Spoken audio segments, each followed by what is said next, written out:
17 अगस्त 2025 को सूर्य 1 महीने के लिए अपनी सिंह राशि में गोचर करने जा रहे हैं। सूर्य ग्रहों के राजा हैं, सिंह जंगल का राजा है। तो सिंह राशि 12 राशियों में राजा राशि है, क्योंकि यह सूर्य की अपनी राशि है। सूर्य पिता और पितरों के कारक भी हैं। जब वह इस राशि में जा रहे हैं, उसी समय 7 सितंबर को पितृपक्ष भी शुरू हो रहा है।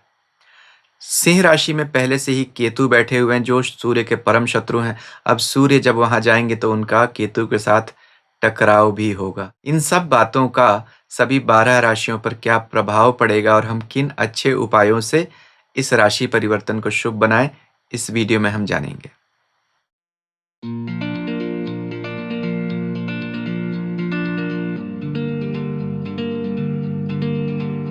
ओम नमः शिवाय। मैं अंशुमान आपका स्वागत करता हूं। 17 अगस्त से 17 सितंबर तक सूर्य सिंह राशि में गोचर करेंगे। इसका सभी 12 राशियों पर क्या प्रभाव पड़ेगा, इस वीडियो में हम विस्तार से समझेंगे। पहले यह जानना जरूरी होगा कि सूर्य सिंह राशि में करते क्या है, इस राशि के गुण क्या हैं। फिर सभी 12 राशियों के लिए क्या कॉमन उपाय हैं, वह भी मैं वीडियो में बताऊंगा शुरू में। तो यह महत्वपूर्ण बातें वीडियो के शुरू में बताने के बाद मैं सभी 12 राशियों का राशिफल अलग अलग बताऊंगा, क्योंकि इन सारी बातों को विस्तार से हर राशिफल के साथ बार बार रिपीट नहीं करूंगा। तो आप पूरा राशिफल समझना चाहते हैं विस्तार से, तो आप पूरा वीडियो देख सकते हैं। सबसे पहले देखते हैं कि सूर्य जब सिंह राशि में जाते हैं तो क्या अच्छा होता है। देखिए, सूर्य जिस भी राशि में जाते हैं उस राशि के गुणों को प्रकाशित करते हैं। सिंह राशि क्या दिखाती है? यह धर्म की राशि है, क्योंकि यह काल पुरुष कुंडली के 5वें भाव में आती है। 5वें भाव से हम धर्म का विचार करते हैं, क्योंकि यह धर्म त्रिकोण की राशि कही जाती है। धर्म त्रिकोण का भाव है। यहाँ से हम पिछले जन्म के पुण्य और अपने संस्कारों का भी विचार करते हैं। सूर्य आत्मा है। आत्मा का मूल स्वभाव धर्म और चिदानंद ज्ञान है।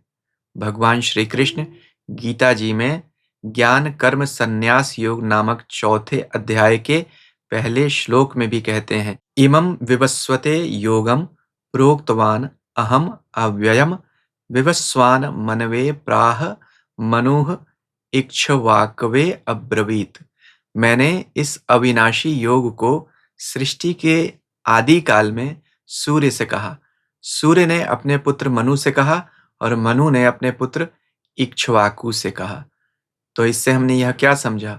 भगवान ने सबसे पहले सूर्य को ही यह ज्ञान देने का अधिकारी समझा, इसलिए सूर्य ज्ञान के भंडार हैं। हनुमान जी को भी जब ज्ञान लेना था, शिक्षा लेनी थी, तो वह सूर्य देव के पास ही गए। तो विद्या बुद्धि के लिए भी हम सवितुर गायत्री का ही पाठ करते हैं। सूर्य नारायण भगवान के परमात्मा के प्रकट स्वरूप हैं, इसलिए इन्हें नारायण का भी स्वरूप कहा जाता है। सूर्य और चंद्रमा भगवान के प्रकट स्वरूप भी माने जाते हैं, जिन्हें हम देख सकते हैं अपने इस प्राकृतिक चर्म चक्षुओं से। तो कौन कहता है भगवान दिखते नहीं? भगवान दिखते हैं, हमेशा हमें दिखते रहते हैं। हमें सूर्य और चंद्र के रूप में भगवान की उपासना करनी चाहिए। इसीलिए सूर्य और चंद्रमा को दाईं और बाईं आंख भी कहा गया ज्योतिष में। आंखों से हम देखते हैं। अनुशासन के भी कारक हैं सूर्य, क्योंकि देखिए रोज सुबह वह उठ जाते हैं। भगवान को भी अनुशासन प्रिय कहा गया है। अब यह स्वराशि में आ रहे हैं तो जाहिर तौर पर बली होंगे। तो यह गोचर किनके लिए अच्छा होगा? Students, teachers, government servants, contractors, leaders, line managers, इन लोगों के लिए यह गोचर अच्छा होगा। देखिए, सिंह राशि में 3 नक्षत्र आते हैं, मघा, पूर्वा फाल्गुनी और उत्तरा फाल्गुनी। मघा का तो सिंबल ही राजगद्दी है। पूर्वा फाल्गुनी समृद्धि देने वाला और उत्तरा फाल्गुनी भी ऐश्वर्य देने वाला नक्षत्र माना जाता है। इन तीनों को हम पितरों का भी नक्षत्र मानते हैं, क्योंकि मघा के भी देवता पितरी हैं, पूर्वा फाल्गुनी के देवता भग हैं और उत्तरा फाल्गुनी के देवता अर्यमा हैं। भग और अर्यमा पितृलोक के संरक्षक देवता यानी अधिकारी देवता माने जाते हैं। यह महत्वपूर्ण जानकारी क्यों? क्योंकि सूर्य हर वर्ष जब सिंह राशि या कन्या राशि में रहते हैं तो पितृपक्ष शुरू होता है। इस साल जब सिंह राशि में है तो ही पितृपक्ष शुरू हो रहा है 7 सितंबर से। और इस राशि में जो नक्षत्र हैं तीनों के तीनों यह पितरों के नक्षत्र हैं। तो पितृ ऋण चुकाने का इससे अच्छा समय नहीं हो सकता है। इसलिए आप पितृपक्ष में 7 सितंबर से 22 सितंबर तक पितरों की आराधना कीजिए। हर मनुष्य 3 ऋण यानी डेट्स लेके पैदा होता है इस सृष्टि में, संसार में। देव ऋण, पितृ ऋण और ऋषि ऋण। तो देवता का ऋण हम पूजा करके, साधना करके चुकाते हैं। पितृ ऋण हम पितरों की पूजा उपासना करके चुकाते हैं, और ऋषि का ऋण हम ज्ञान लेकर और सृष्टि को आगे बढ़ाकर अपने गोत्र में विवाह करके चुकाते हैं। इसलिए इन ऋणों को चुकाए बिना ऊर्ध्वगति संभव नहीं है। जो व्यक्ति जानबूझकर इन ऋणों को चुकाए बिना संसार से जाता है, उसे नरक ही मिलता है, चाहे वह कितना भी पुण्यात्मा हो। तो इसलिए इस समय में पितृ ऋण चुकाने का यह अच्छा समय है। अच्छी बात और क्या है इस राशि की, इस सिंह राशि में कोई भी ग्रह नीच नहीं होता है, क्योंकि सिंह पिता की राशि है। पिता के घर में जाकर कोई भी संतान अपने को असहज, असहाय, नीच नहीं महसूस कर सकती है। इसलिए अच्छा है। एक इम्पॉर्टेंट ट्रांजिट का टिप देता हूं आपको। किसी की जन्म कुंडली में अगर सूर्य नीच भी है और गोचर में सूर्य सिंह राशि में जा रहा है, तो जब तक सिंह में रहेगा तब तक उसको गोचर का या अपने नीच के सूर्य का अशुभ प्रभाव नहीं मिलेगा। सिंह राशि सूर्य की स्वराशि भी है और मूल त्रिकोण राशि भी मानी जाती है। यहाँ सूर्य का कुछ और ग्रहों के साथ संबंध भी हो रहा है या कुछ और योग भी बन रहे हैं, इन पर भी चर्चा करनी जरूरी है, क्योंकि उनका भी फायदा मिलेगा। देखिए, 30 अगस्त से लेकर 15 सितंबर तक बुध भी सूर्य के साथ होंगे, तो बुधादित्य योग बनाएंगे। सिर्फ यही नहीं, मालिका नाम का योग भी बन रहा है। यह क्या है? देखिए, गुरु मिथुन राशि में है, शुक्र कर्क राशि में है, सूर्य सिंह राशि में और मंगल कन्या राशि में होंगे जब सूर्य सिंह राशि में जा रहे हैं। तो 4 ग्रह 4 भावों में लगातार बैठे हुए, इसे हम मालिका योग कहते हैं। एक माला जैसा बन गया, यानी जैसे एक माला में अलग अलग फूल गुंथे होते हैं, बिधे होते हैं, तो माला होती है, सुंदर होती है और काम के लायक बन जाती है। सारे फूल एक साथ गूंथकर काम बनाते हैं, एक माला बना देते हैं। इसी तरह जब बहुत सारे ग्रह एक साथ राशियों में बैठ जाते हैं एक के बाद एक, तो मालिका योग बनाते हैं। इसमें सभी ग्रहों को बल मिलता है। इसके साथ साथ एक और अच्छी बात, उभयचरी योग भी बन रहा है। यह कब होता है? जब सूर्य से अगली और पिछली दोनों राशियों में ग्रह बैठे होते हैं, तो उन ग्रहों को भी बल मिलता है और सूर्य को भी बल मिलता है। तो सूर्य से पिछली राशि में कर्क में शुक्र और अगली राशि में कन्या में मंगल बन बैठे हैं, तो इसलिए उभयचरी योग भी है। तो इतने सारे अच्छे योग बन रहे हैं, यह अच्छा है। अब देखेंगे कि क्या समस्याएं आएंगी, उपाय क्या हो सकते हैं और क्या राशिफल होगा। उससे पहले आपसे एक विनम्र निवेदन, अभी तक अगर आपको मेरा वीडियो अच्छा लग रहा है तो कृपया इसे लाइक और शेयर करें, मेरे चैनल को सब्सक्राइब करें और सब्सक्रिप्शन बटन के साथ लगी घंटी को ज़रूर दबा दीजिए, ताकि भविष्य में जब मैं ऐसे वीडियोस बनाऊं आपको उनकी सूचना तुरंत मिल सके। इस गोचर से संबंधित अगर कुछ सवाल हैं आपके, तो आप मुझे पूछ सकते हैं। अब देखते हैं क्या प्रॉब्लम्स आएंगी। प्रॉब्लम नंबर 1, सूर्य यहाँ केतु के साथ आ रहे हैं। सूर्य पॉजिटिव ईगो है, यानी सात्विक अहंकार। राहु नेगेटिव ईगो है, फॉल्स ईगो। और वहीं केतु डिसोल्यूशन ऑफ ईगो है, यानी मोक्ष है। तो यहाँ यह जो कॉम्बिनेशन है सूर्य का केतु के साथ, it is very bad for those people who are not spiritual by nature. जिन्हें मोक्ष, ध्यान, साधना, ब्रह्म विद्या में कोई इंटरेस्ट नहीं है, उनके लिए तो फिर ये एक तरह से ग्रहण जैसा योग बनाता है। और ध्यान यह रखिए कि 7 सितंबर को चंद्र ग्रहण भी हो रहा है, तो बहुत सावधानी से रहना पड़ेगा। कुंभ राशि में चंद्र ग्रहण हो रहा है सूर्य के ठीक अपोजिट, तो इसका प्रभाव तो सूर्य पर भी आएगा और 22 सितंबर को तो सूर्य ग्रहण होगा ही। तो यहाँ समस्या यह है कि अगर आप ध्यान साधना नहीं करते हैं तो आपके लिए फॉल फ्रॉम ग्रेस होगा, लॉस ऑफ पोजीशन दिखाता है। खास तौर पर हम विश्व व्यवस्था में और देश में देखेंगे, जो नेता जिम्मेदार पदों पर हैं, मंत्री हैं या बड़े पदों पर हैं, उनकी इज्जत पर परेशानियां आएंगी, उन्हें इमेज लॉस हो सकता है। बहुत सारे नेताओं में ईगो का टकराव होगा, इससे उन्हें आपस में परेशानियां होंगी, देश भी इससे प्रभावित होंगे। वर्क प्लेस पर भी आपको अपने अधिकारियों से बिल्कुल किसी तरह के विवाद से बचना चाहिए। उपाय क्या करने चाहिए? जैसा मैंने कहा था, पितृपक्ष आ रहा है जब सूर्य इस राशि में है, तो पितृ उपासना कीजिए, अपने कुल देवता कुल देवी की उपासना कीजिए। देखिए, पितृपक्ष के बाद ही मातृपक्ष यानी नवरात्रि आती है। पितृपक्ष जैसे ही समाप्त होता है, नवरात्रि आती है। इससे हम क्या समझते हैं? पितृ संतुष्ट तभी देवी संतुष्ट होती हैं। हमारे ठीक पिछले 3 पितृ पितृलोक या यमलोक में रहते हैं। जब हम पितृपक्ष में उनकी उपासना करते हैं, उनकी पूजा करते हैं, उन्हें भोग देते हैं, तो वह हमसे संतुष्ट होकर हमें आशीर्वाद देते हैं, जिससे हमें धरती पर प्रगति मिलती है और पितृ ऋण से भी हम मुक्त होते हैं। अगला उपाय, रुद्राक्ष। तो पितृ ऋण हो, चाहे कोई भी ऋण हो, चाहे कोई भी ग्रह का गोचर हो, रुद्राक्ष धारण करने से अच्छा होता है।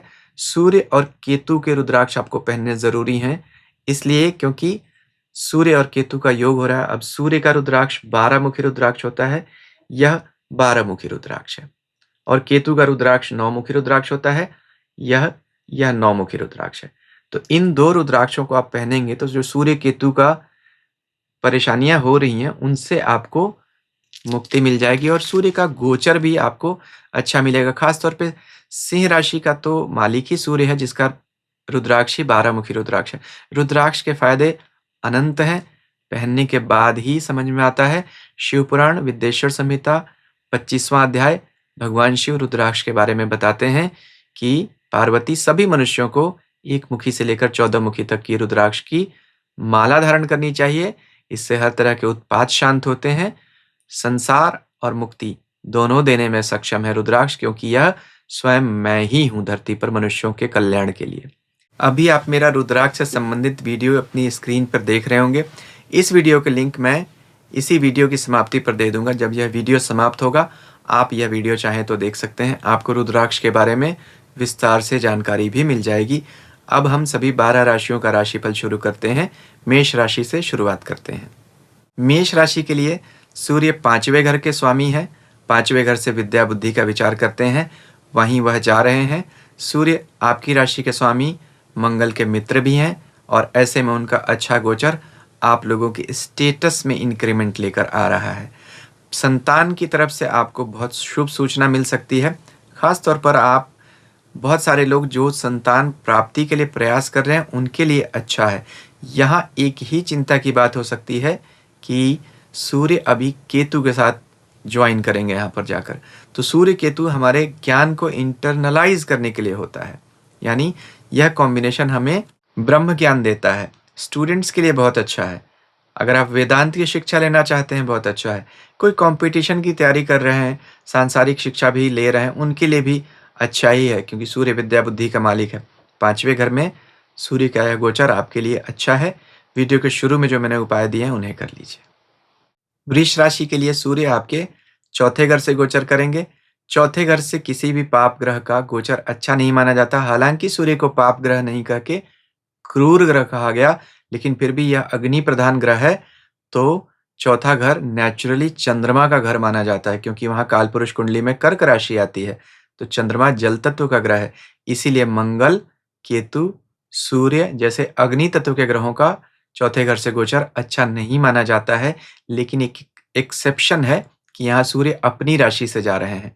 तो जब तक आप सूर्य के कारकत्व में, यानी उनके गुणों में, जो उनका नेचर है, उसमें खुद से अगर आप डैमेज नहीं करेंगे, तो तब तक आपको सूर्य यहाँ बुरा परिणाम नहीं देंगे। अब सूर्य का नेचर क्या है? डिसिप्लिन। 4थे घर में अगर सूर्य गोचर करे, अच्छा या बुरा जैसा भी, अगर आप इनडिसिप्लिन हैं तो वो सूर्य आपके लिए बहुत बुरा हो जाएगा। अगर यहाँ सूर्य का गोचर है अपनी राशि में, आप इनडिसिप्लिन नहीं हैं, तो फिर आपके लिए वो नुकसान नहीं दे सकता है। केतु 4थे घर में है, मैंने जैसा कहा था, सूर्य केतु दोनों ही अग्नि तत्व के ग्रह हैं, अग्निमुखी। तो उन दोनों का 4थे घर में गोचर करना घर से दूर ले जाने का योग बनाता है। तो नौकरी में जो लोग हैं, उनके लिए ट्रांसफर के योग बन सकते हैं। आप लोगों को घूमने फिरने का योग है। सूर्य केतु, जैसा मैंने कहा था, दोनों ही, एक तो धर्म का ग्रह है, दूसरा मोक्ष का, मुक्ति का। तो धार्मिक प्रदेश की यात्रा करना अच्छा रहेगा। अधिकारियों से किसी तरह के विवाद से आपको बचना पड़ेगा। घर में भी अपने से बड़े लोगों के साथ झगड़ने से आपको बचना चाहिए, नहीं तो उसका आपको बुरा प्रभाव मिलेगा, ग्रह खराब हो जाएगा। घर में किसी तरह की फायर इंसिडेंट भी यह दिखाता है। ऐसे पाप ग्रहों का, दो का पाप ग्रहों का, अग्निमुखी ग्रहों का 4था गोचर, घर में किसी तरह की फायर इंसिडेंट से आपको बच के रहना चाहिए। खास तौर पे चंद्रमा का भी ग्रहण हो रहा है 7 सितंबर को, तो आपको बहुत सावधानी से रहना चाहिए। सफ़र कर रहे हैं तो किसी तरह की चोरी से भी आपको सावधान रहना चाहिए। बाकी वीडियो के शुरू में जो मैंने उपाय बताए हैं, उन्हें ज़रूर कर लीजिए। मिथुन राशि के लिए सूर्य तीसरे घर से गोचर करेंगे। तीसरे घर से गोचर सभी गर्म ग्रहों को अच्छा लगता है, अग्निमुखी ग्रहों को अच्छा है, क्योंकि तीसरा घर किसी भी काम की शुरुआत को दिखाता है, हाथों को दिखाता है, गर्मी को दिखाता है। तो इसलिए सूर्य का तीसरा गोचर अच्छा है। केतु जो यहाँ बैठे हैं, उनका भी तीसरा गोचर अच्छा है, लेकिन सूर्य और केतु दोनों का मिलना बहुत अच्छा तो नहीं माना जा सकता है। तीसरा घर वाणी को भी दिखाता है दूसरे घर के साथ, और लेखनी को भी दिखाता है। तो बोलने और लिखने से पहले सोच समझ कर बोलिए, लिखिए। हो सकता है आपको किसी तरह के डॉक्यूमेंट की प्रॉब्लम हो जाए, तो आपको बहुत सतर्क रहना पड़ेगा। कहीं ऑफिस में अगर आप काम करते हैं जहाँ आपको साइन इम्पोर्टेंट होता है, आपके सिग्नेचर से अगर पैसे निकलते हैं तो सावधान रहिए। किसी तरह की फॉर्जरी हो सकती है और उसका ब्लेम आप पर आ सकता है। क्योंकि यहाँ सूर्य केतु है, तो किसी तरह का जो है पुराने जन्म का कोई ऐसा कर्म है जो अभी आपके सामने आ जाएगा, जिसमें आप इस जन्म में निर्दोष हैं, लेकिन पिछले जन्म के दोष का फल इस जन्म में आपको मिलेगा। तो बहुत सावधान रहना पड़ेगा। तीसरा घर किसी नए काम की शुरुआत के लिए भी है। सूर्य केतु यहाँ पे अच्छा है। जो लोग भी मेडिकल प्रोफ़ेशन में है, लीगल प्रोफ़ेशन में है, उनके लिए बहुत अच्छा है यह योग। जो लोग ट्रांसफ़र के लिए कहीं देख रहे हैं, घर से दूर जाना चाहते हैं, उनके लिए भी अच्छा है। ट्रैवल में जो लोग काम करते हैं, ट्रांसपोर्ट बिज़नेस है, उनके लिए भी अच्छा है। लेकिन आँखों की समस्या हो सकती है और हाथों में तकलीफ़ आ सकती है। सावधानी से आपको रहना चाहिए। वीडियो के शुरू में जो मैंने उपाय बताए हैं, उन्हें कर लीजिए। कर्क राशि के लिए सूर्य आपके दूसरे घर से गोचर कर रहे हैं। दूसरे घर से किसी भी पाप या क्रूर ग्रह का गोचर अच्छा तो नहीं माना जाता, धन खर्च कराता है, लेकिन यहाँ सूर्य अपनी राशि में है, तो आपको नुकसान नहीं देंगे। नुकसान आपको केतु की वजह से हो सकता है, जो वहाँ बैठे हुए हैं। जब सूर्य केतु का योग होगा, तब आप किसी तरह का बैड इन्वेस्टमेंट कर सकते हैं। अपना जमा धन किसी के कहने में आकर आप इन्वेस्ट करेंगे, जो आपके लिए एक बैड एडवाइस बनेगा। क्योंकि राहु भी 7वीं दृष्टि से 8वें भाव से सूर्य को देख रहे हैं। 8वें भाव का राहु धोखा दिलाता है और धन का धुआं उड़ा देता है। तो इसी से आपको संभल कर रहना चाहिए, क्योंकि राशि के स्वामी चंद्रमा भी 7 सितंबर को ग्रहण में आएंगे, तो यह एक समस्या हो जाएगी। तो राशि के स्वामी जब ग्रहण में होते हैं या अस्त हो जाते हैं, तो हमारे स्टेटस को डाउन करते हैं या हमसे कुछ भूल करवा देते हैं। यही आपको संभल के रहना पड़ेगा। दूसरा भाव वाणी का भी भाव है। 2-2 अग्निमुखी ग्रहों सूर्य और केतु का वहाँ से गुज़रना आपको तीखी ज़बान वाला बना सकता है। ख़ास तौर पर सूर्य की पावर बढ़ जाती है सिंह राशि में, तो व्यक्ति अहंकारी हो जाता है, घमंडी हो जाता है। दूसरा परिवार को भी दिखाता है, तो परिवार के सदस्यों से मनमुटाव हो सकता है। इस समय सूर्य पर कोई किसी अच्छे ग्रह की दृष्टि भी नहीं है, तो आपको इससे भी संभल कर रहना पड़ेगा। तो कुल मिलाकर यहाँ पर नुकसान तो बहुत अधिक नहीं है, जब तक आप स्वयं किसी तरह का ईगो ट्रिप पे यानी घमंड पे ना चले जाएँ। वीडियो के शुरू में जो मैंने उपाय बताए हैं, उन्हें ज़रूर कर लीजिए। सिंह राशि के लिए सूर्य आपकी राशि के स्वामी है। राशि के स्वामी अगर राशि में ही आएँ तो कितनी अच्छी बात है, लेकिन उनका स्वागत करने के लिए पहले से ही वहाँ केतु मौजूद हैं। तो ध्यान रखिएगा, केतु बहुत बार आदमी को कन्फ्यूज़ करते हैं, लेथार्जिक बनाते हैं। किम कर्तव्य विमूढ़, टू डू और not to do, that is called किम कर्तव्य विमूढ़। किम माने क्या, कर्तव्य मतलब करना चाहिए, विमूढ़ मतलब जब बुद्धि काम नहीं करती है। तो क्या करना चाहिए इस पर जब बुद्धि नहीं काम करे, उसी अवस्था में आपको यहाँ पर लेके जाएंगे सूर्य केतु। खास तौर पर शनि की ढैया भी चल रही है, तो शनि भी लेथार्जिक बनाते हैं और कंफ्यूज करते हैं। तो यही आपके लिए एक चैलेंज आने वाला है इस गोचर में, कि आपको बल तो मिलेगा, सारे संसाधन रहेंगे, रिसोर्सेज रहेंगे, आपको मन में हिम्मत भी रहेगी, लेकिन जब आप स्टेप्स लेने जाएँगे तो आप कन्फ्यूज़ हो जाएँगे या स्टेप बैक कर जाएँगे। तो आपको ध्यान देना पड़ेगा। जो भी काम कीजिए सोच समझ कर कीजिए, ठोक बजा कर कीजिए, और अगर आपने डिसाइड कर लिया, करना है, तो फिर करिए। यहाँ का सूर्य आपको स्टेटस बढ़ा भी सकता है, लेकिन अधिकारियों से विवाद, पिता की सेहत में तकलीफ और आपकी स्वयं की आँखों में या लीवर की समस्या से परेशानी, यह सब होता हुआ दिख रहा है। वीडियो के शुरू में जो मैंने उपाय बताए हैं, उन्हें कर लीजिए। कन्या राशि के लिए सूर्य आपके 12वें घर से गोचर करेंगे। 12वें घर का गोचर अच्छा नहीं माना जाता है। सूर्य का वहाँ पर क्या काम, क्योंकि 12वां घर रात्रि को और अंधेरे को दिखाता है, इसीलिए सूर्य 12वें घर में निष्प्रभाव हो जाते हैं, निस्तेज हो जाते हैं, पावरलेस, लाइटलेस। लेकिन यहाँ वह अपनी राशि में है। तो जिन लोगों का भी किसी तरह का इम्पोर्ट एक्सपोर्ट का काम है, उनके लिए अच्छा है। बाहरी संबंधों से लाभ हो सकता है, क्योंकि विदेश के ग्रह राहु केतु का संबंध बना हुआ है। साथ ही देखिए, बुध भी जो आपकी राशि के स्वामी है, वह भी 30 अगस्त से लेकर 15 सितंबर तक सूर्य के साथ 12वें विदेश के घर में ही रहेंगे। तो travel, transfer, transport, tourism, foreign import export, इससे संबंधित अगर आपका कोई काम है तो ठीक है। लेकिन स्वास्थ्य के लिए तो यह योग अच्छा नहीं, क्योंकि राशि स्वामी भी बुरे घर में जा रहे हैं, स्वास्थ्य हानि के घर में, 12वें घर में, खर्चे के घर में, बीमारियों पर खर्चा होता हुआ दिख रहा है और सूर्य वहाँ बैठे हैं। आँखों की तकलीफ हो सकती है, 12वां घर भी आँखों को दिखाता है। सूर्य और केतु का योग आँखों की रोशनी के लिए अच्छा नहीं होता है। लीवर की भी समस्या आ सकती है। तो खर्च बढ़ना, सेहत की तकलीफ होना, व्यर्थ की भाग-दौड़ बहुत अधिक होना, इन सब चीज़ों का योग तो बन रहा है। वीडियो के शुरू में जो मैंने उपाय बताए हैं, उन्हें कर लीजिए। तुला राशि के लिए सूर्य का गोचर आपके 11वें घर में, सिंह राशि में, अपनी ही राशि में हो रहा है।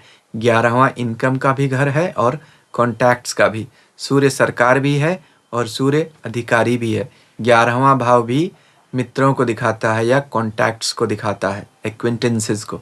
तो यहाँ दिखता है कि आपको अपने प्रभाव क्षेत्र की वृद्धि होगी और जिन लोगों को जानते हैं उनसे आपको लाभ मिलेगा।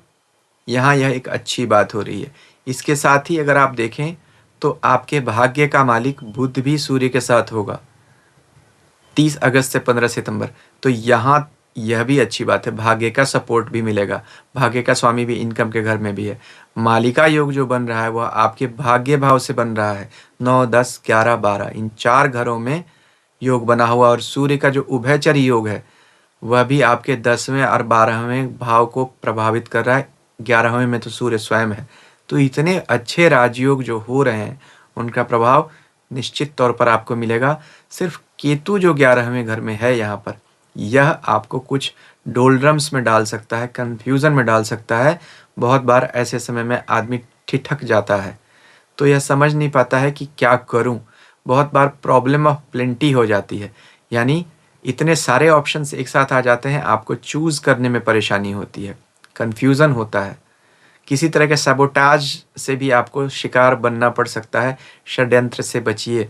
कहीं कुछ लिखते हैं, पढ़ते हैं तो सावधानी से साइन कीजिएगा।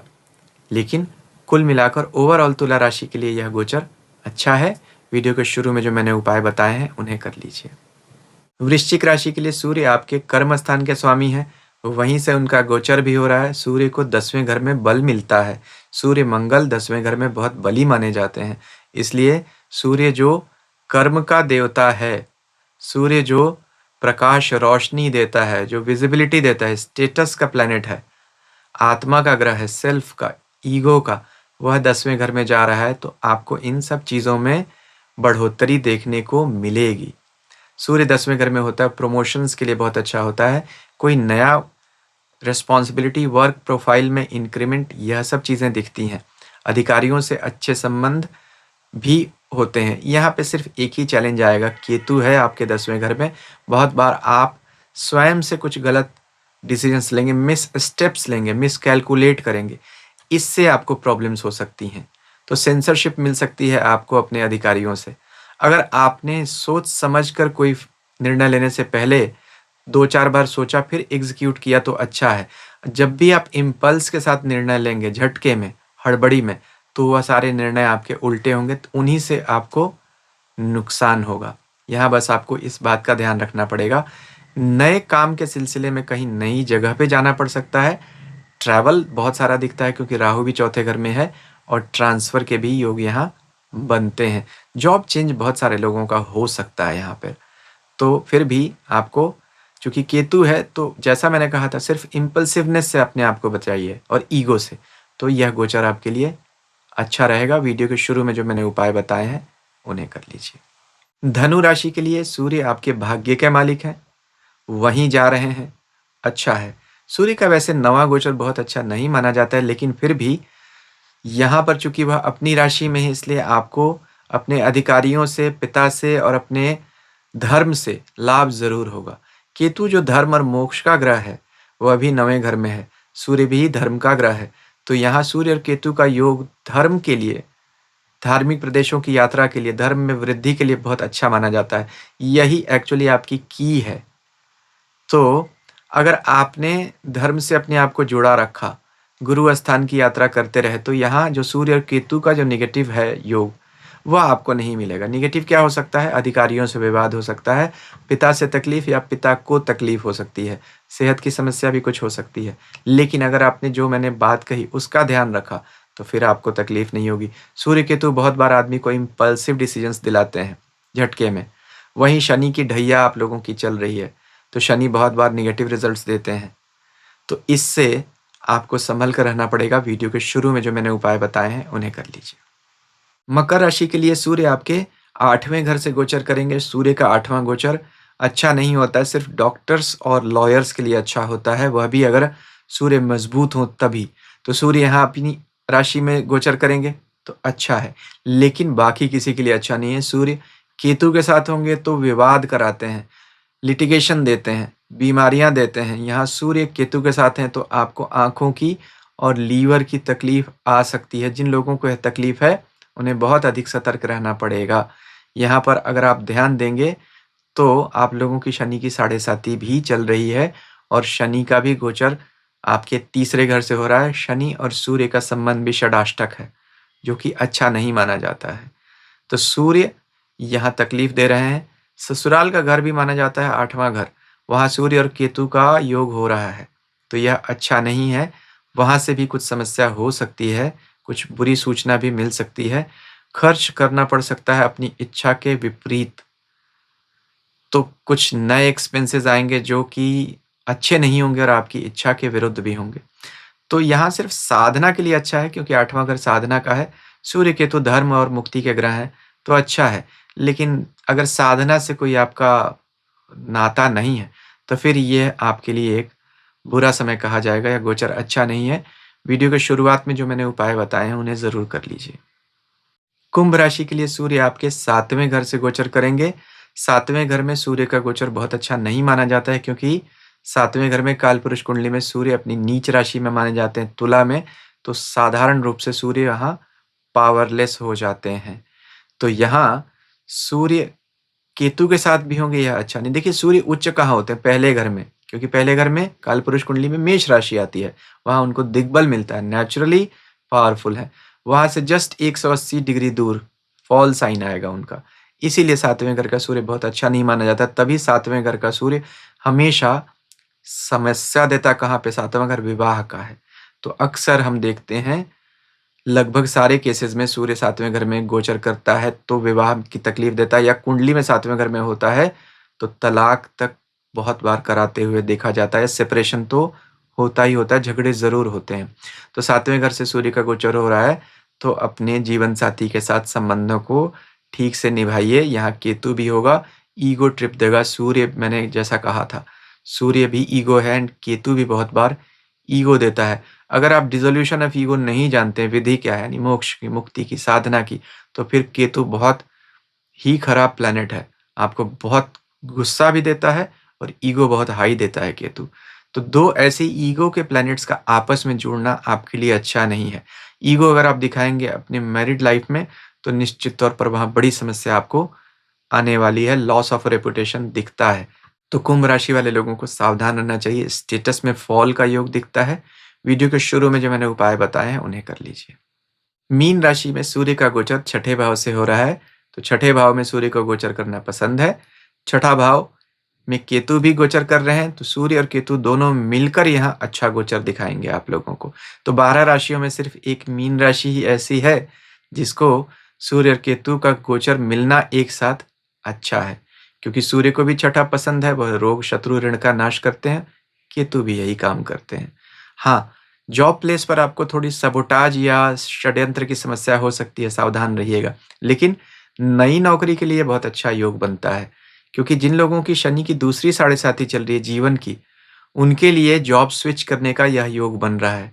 मेरा अनुभव है जीवन की दूसरी साढ़े साती में काम बदलता है। तो साढ़े 7 साल में कब होगा, यह एक स्ट्रेट आंसर तो नहीं दिया जा सकता, बहुत सारे कॉम्बिनेशंस बनते हैं। लेकिन एक कंडीशन यह है कि छठे घर में अगर ऐसा कोई योग बन जाए जिसमें एक ग्रह मजबूत है, तो फिर यहाँ पर ये ऐसा योग बनता है। अभी सूर्य मजबूत है, तो नई जॉब ज्वाइन करना चाहते हैं, अच्छा है। प्रॉब्लम क्या होगा, सूर्य केतु मिलके बहुत बार आदमी को कंफ्यूज करते हैं। शनि के साढ़े साथी चल रही है तो लिथार्जिनेस हो जाती है, आलस्य या मन में डर और किम कर्तव्य विमूढ़ता। तो इससे आपको बचना पड़ेगा। अगर इससे बचे तो फिर आप लोगों के लिए लाभ है। वीडियो के शुरू में जो मैंने उपाय बताए हैं वह कर लीजिए। अभी आप रुद्राक्ष से संबंधित वीडियो अपनी स्क्रीन पर देख रहे होंगे, आप चाहें तो इसे भी देख सकते हैं। अभी तक अगर आपने मेरा चैनल सब्सक्राइब नहीं किया, आप इसे भी कर सकते हैं। कर दिया है तो धन्यवाद। ईश्वर सबका कल्याण करें। हरि ओम।